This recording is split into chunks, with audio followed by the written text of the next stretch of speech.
අපි අද 100 කිලෝග්‍රෑම් එකකින් හස ව්‍යංජනයක් හදන්න යන්නේ. බලමුකෝ මගේදී හදලා. දැන් ඉස්සෝ ටික මුලින්ම සුද්ධ කරගමු. අපි අද ඉස්සෝ කරි එකක් හදන්නේ. ඉස්සෝ කරීද අපි බලමු හදාගෙන යනකොට මොකක්ද හදන්නේ කියලා. අපි මේ ඉස්සෝ සුද්ධ කරනකොට මේ ඔළුව ගලවලා මේ පොඩ මේ අඬු ටික පොඩ තියෙන්න දෙන්න ඕනේ. ඉස්සගේ ඔළුව හොඳ නැහැ කියලා අපි දන්නවනේ. කැත මේවා තියෙන එතන මේ ඉන්න හොඳට ගලව ගන්න. ඊට පස්සේ මෙන්න මේ ආකාරයෙන් මේ අණු ටික තියෙන්න දෙන්න. හරි. එකතු කරගන්න ඉස්සෝ සෝදනකොට පොඩි ලිස්සන ගතියක් එනවා. දැන්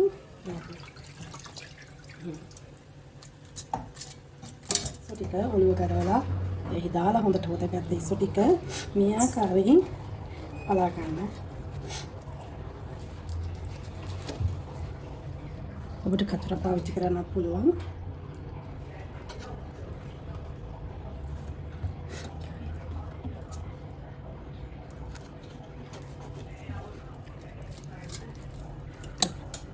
ini api hotel gata isu ටික අපි පලා ගන්නනේ. අත අපිට කියන්නේ සුදු පාටට උයන්න කියලා තමයි. මේ ඔයගොල්ලෝ මම තව කියනවා දෙයක් තියෙන මේ තියෙන මේ කළු පාට. ඒක අපේ ටූත් පික් එකක් අරගෙන ඕනනම් අයින් කර ගන්නත් පුළුවන්. අපි දැන් ෂෙල් එක ඉස්සගේ පොත්ත ගලව ගන්නවා. ඔයගොල්ලන්ට ගොඩාක් වෙලා යනවා නම් මේක ඔයගොල්ලන්ට ලිපේ තියලා තම්බලා ගන්නත් පුළුවන්. මේ ඉස්සගේ කටු කලව ගන්න පහසු වෙන්න. එනවනේ.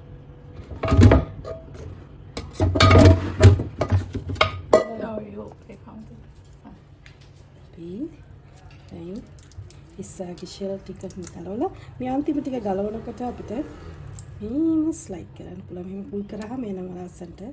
මොන දැන් මේ ඉස්සගේ තියෙන කළු පැහැත ටික මේක අයින් කරගන්න. දැන් මෙන්න බලන්න හොඳට ගලවගත්ත ඉස්ස හොඳට මෙතන තුන පහ ටික වඳින්න අඬු ටික තියෙනවා. සෙට්.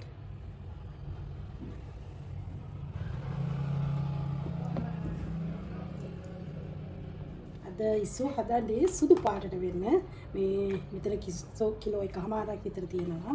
අපි මුලින් ඉස්සෝ ටික ඔලිව ගලවලා දෙහි චුට්ටක් දාලා හොඳට ලිස්සන ගතිය යවලා පිළිගද යන්න දෙහි ටිකක් දාලා මේ වගේ ලස්සනට අපි මේ ඔලුව මේ අඬු ටික තියෙන්න හොඳට මේවා ටික උරන්න තුර පහමෙස් ටික මෙහෙම ඉස්ස ටික ගලව ගත්තා. අපි ඉස්ස ටික දැන් පොතු හොඳට ගලවගෙන අපි මේ ටික කලවම් කරන්නේ මන් ටික කලවම් කරනවා. මාතනෙට දාගෙන මම අද ඉඟුරු එකතු කරන්නේ නැහැ. අද අපේ මහත්තයා මෙන්න පාටියකට යන්නයි මේ ඉස්සු ටික හදලා ඉන්නේ. ඉතින් ඒගොල්ලෝ මඤ්ඤොකගෙනයි කියලා බලාගෙන ඒකින් සුදු ලුණු ටිකක් විතරක් එකතු කරගන්නවා. හොඳ ඉස්සු තනිකර ඉස්සු රහ යන තමයි අපි වැඩිපුර 3-5 මිරිස් දාන්නේ නැහැ. ඒකට ඔබට රස කැළපෙන විදිහට මේ ලුණු රස ඔබට ප්‍රමාණවත් වෙන පරිදියට දාගන්න.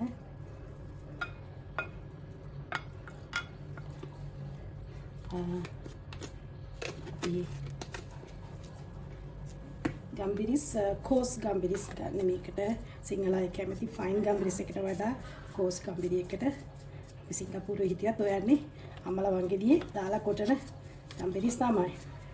ඉතින් මම විස බීජ නාශකයක් විදිහට අපි පාවිච්චි කරන කාටිකුත් මේකට ඇඩ් කරගන්නවා. හොඳට මේ ආකාරයෙන් අපි ඉස්සෝ ටික කලවම් කරගන්නවා. ඉතින් බටර් පොඩ්ඩකුත් ඔබ කැමති නම් යන කල්ලු බටර් ටිකක් අපිට දාගන්න පුළුවන්.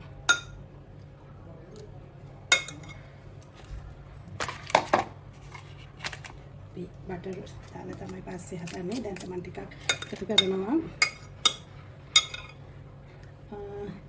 ඔබ කැමති නම් තව දෙහි උෂ ටිකුත් එකතු කරගන්න පුළුවන්.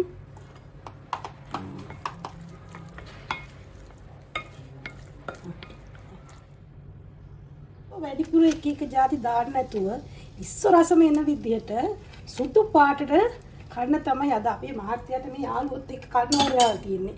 ඉතින් මම ඔන්න අද අපි හැබැයි බටර් ටිකක් නම් ඔන්න එකතු කරගන්නවා. ඔලිව් ඔයිල් බටර් ටික නම් තමයි හොඳයි. මේ වයසට ගැලපෙන්නේ. ඉතින් අපි බටර් ටිකක් එකතු කරගන්නවා. අපි කලින් ඔබට පෙන්නන විදිහට ඔක්කොම ටික ඉස්ස ටික මෙහෙම හදාගෙන තියෙනවා. දැන් මම එකතු කරගන්නවා ලුණු අවුමිරිස් එතකොට අපේ කොතමල්ලි කොළ එතකොට මේ කරපිංච කොළ මම දෙහි ටිකකුත් කෑලි කෑලිට හොඳට දෙහි ගෙඩි හොදලා ගත්තා. එන්න අපි දානවා මේ ස්වීට් කෝන් ටිකකුත් එකතු කරගන්නවා. හරිම සැර අඩුවෙන් හදන තමයි අපි ගන්න ඕනේ ටික. ඉන්දර පොඩ්ඩක් වැඩි වගේ පොඩ්ඩක් කරගන්නවා. බටර් අපිට වැඩි වෙලා රත් කරගන්නවා. මේ අපි ඔක්කොම ටික එකතු කරගන්නවා.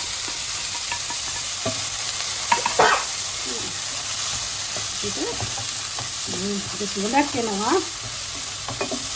කැමති නම් ඔබේ රස ඔබේ කැමති ආකාරයට පොඩ්ඩක් මේකට මම ගම්බිරිස් ටිකක් එකතු කරලා තියෙනවා ඉස්සර එකට. මම මේ මික්ස් එකට පොඩ්ඩක් ගම්බිරිස් ටිකක් එකතු කරනවා. ලුණු පොඩ්ඩක් එකතු කරනවා තව ටිකක් ලුණු ගහ මේ ලුණු වලිස් ටිකේ හොලට එන්න.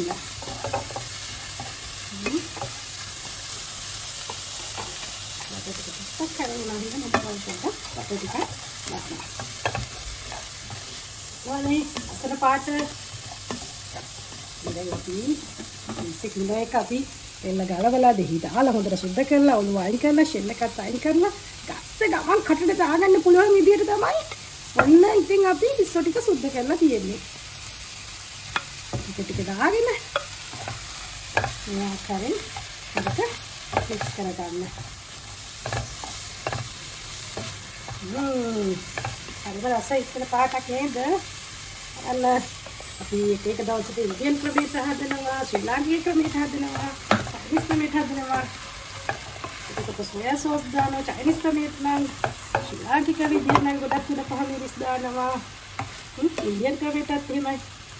අද අමුතුම විදියට මේ පොඩි දරුවන්ටත් සී ෆුඩ් කන්න ආස පොඩි අයටත් සැර නැතුව කන්න තමයි මේක හදන්නේ. ඉතින් අද මහත් වෙලාගේ යාළුවෝ සෙට් එකත් එක්ක දාන පාටියට අරගෙන තමයි මේ හදන්නේ. ටිකක් පොඩි දරුවන්ටත් කන්න දෙන්න පුළුවන් විදිහට තමයි මම මේ ඉස්සගේ රහ හොඳට ඉස්සරහම එන්න ඉස්ස වෑජනේ ඉස්සරහම එන්න තමයි මේ හදන්නේ. දැන් අපි මේක දැන් ටිකක් වහලා තියමු උමාලේ එන්න තෙල් ගතියත් එක්ක. අපි තව චුට්ටකින් බලමු. ඉතින් මේ ගොඩාක් ඉස්ස වෙලා හින්දා මම ෂූට් එකක් අපි මේ අනාගත භාජනයේටම අපිට ටිකක් දාලා ඒකේ රසත් එන්න කලවන්න ටික ගත්තා. ඒකාරයි. දැන් මම ඉස්ස සුදු පාටට එනවා. හරි ලස්සනට. හරිම පහසුවෙන් කන්න පුළුවන්. ෂෙල් එක නෑ. සුද්ධ කරන්න නම් ටිකක් අමාරුයි. හැබැයි අපිට දෙහිස්ම ටිකක් දාගෙන අපේ ලිස්සන ගතිය ඉස්සක ලිස්සන ගතිය නැති වෙන්න හොඳට ඉස්සව කැඩෙන්නේ නැතු වෙන්න මේ ෂෙල් එක ගලව ගන්න පුළුවන් ඉස්සගේ. අපි මද වේලාවක් ඉස්සර තියෙනවා. සැරින් සැරේ පොඩ ඇර මේක උඩයට හොඳට මාරු කරන්න. මේ බලන්න දැන් රෝස මල් වගේ ඉස්සව හොඳට දිගෑරිලා පිපිලා හරිම ලස්සන හිතන පාටට ඒගෙන එන ඔක්කොම ඉස්සට කෙමෙන්න උඩයට මාරු කරලා හොඳට උඩයට මාරු කරලා මේක හොඳට රඹ ගන්න.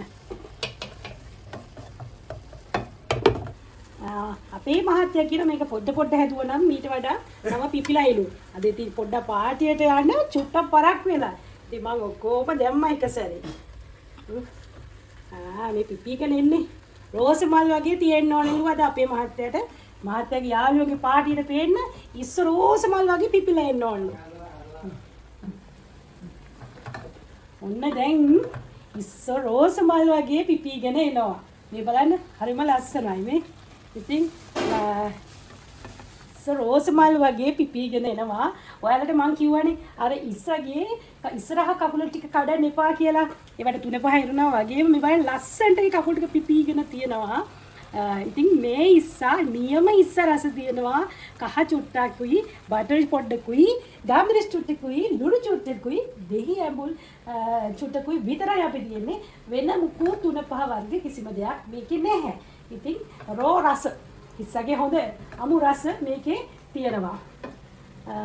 ඉතින් අද අපේ මහත්තයා ඔන්න යාළුවන්ට කියයි අද නම් ඉස්සගේ 3-5 සැරත් වැඩි නෑ මිරිස් සැරත් වැඩි නෑ මේකේ මොකද්ද මේ හදපු මොන රටේ විදියටද මම දන්නේ නෑ හැබැයි මොන රටේ විදියටද මේ විදියට වදාන්නේ කියලා. මොකද චයිනීස් අය සෝයා සෝස් දානවා අපි 3-5 මිරිස් දානවා ඉන්දියන් අයත් එහෙමයි.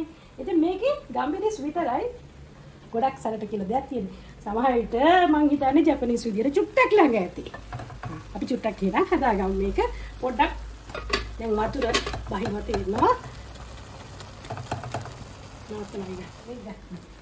දැන් මෙහි වතුර ගතිය තියෙනවා. ඉතින් පොඩ්ඩක් ඇරලා හදන්න. මේ එතකොට වතුර ටික හොඳට ඉස්ම ටික ඉස්සට ඇතුළට උරනවා. උරලා හොඳ රසක් එනවා. ඉස්සගෙම රස ඉස්සටම වැදෙන්න මේක හිඹෙන්න දෙන්න. අපි ඉතින් ඔන්න අපි හැදුවා නමක් නැති හැබැයි සුදු පාටට කන්න පුළුවන් ඉස්සගෙම රස වෙන අපේ මහත්තයා ජගත් මහත්තයා කියපු විදිහට තමයි ඔන්න මේ ඉස්සා ඉන්නේ අද හැදිලා එයාලගේ ආලුවත් එක කන්න පුංගෝල් වලට. මීට ගිහින් බලන්න ඕනේ මොකද කරන්නේ කියලා. එහෙනම් ඉතින් ඔන්න ජොලි රූපී ගේ ආදරයත් එක්ක හැදිච්ච මෙන්න බලන්න ඉස්සගේ අමු රස තියෙන ඉස්සගේම රස තියෙන ඉස්සගේ ව්‍යංජනය අපේ මහත්තයා ජගත් මහත්තයාට කන්න ඕන විදිහට හදලා තියෙනවාද ඉස්ස අද පුංගෝල් වලදී අද ඔක්කොම කාලා කොහොමද රස කියලා කමෙන්ට්ස් දාන්න YouTube channel එක ජොලි රූපී යේ රෝසමල් වගේ දැන් අපි හදපු මේ ඉස්සෝ එක ඉස්සම රසට කන ඉස්සෝ ව්‍යංජනය නමක් නැහැ. ඔන්න දැන් ලස්සනට හොඳට වේලිලා මෙන්න ලස්සනට බෝල වගේ තියෙනවා. අපි දැන් තව දෙකකින් සර්ව් කරන්න ලස්සනට ගානකට දාමුකෝ. ඔන්න අපි ලස්සනට හදාගත්ත ඉස්සම රස ඉස්සෝ. සැර නැති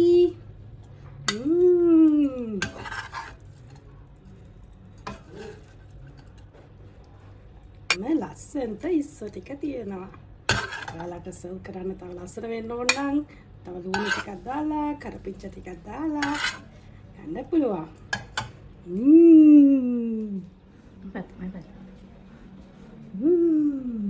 හරි සුවඳයි. කන්න හිතෙනවා. තව චුට්ටකින් බලමු.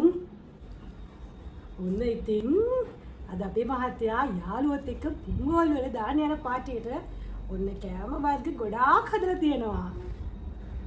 මෙන්න හදලා තියෙනවා කඩල.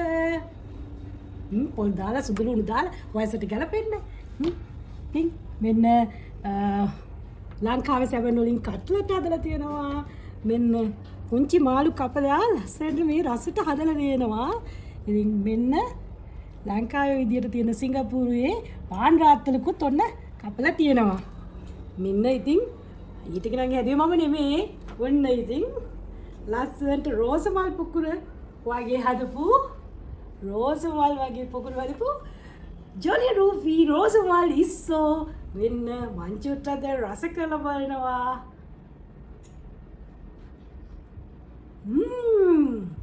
හරිම රසයි. ඔයාලා try කරලා බලන්න. try කරලා බලන්න මගේ වීඩියෝ එකෙන් බලලා හදන්නේ කොහොමද කියලා මට කැතුව subscribe කරන්න. ජොලි රූපී හැමදාමත් ඔයගොල්ලන්ට හිතා වෙලා ඉන්න වීඩියෝ දාන ජොලි රූපී YouTube channel එක අදම ඔබ subscribe කරන්න. Bless you all.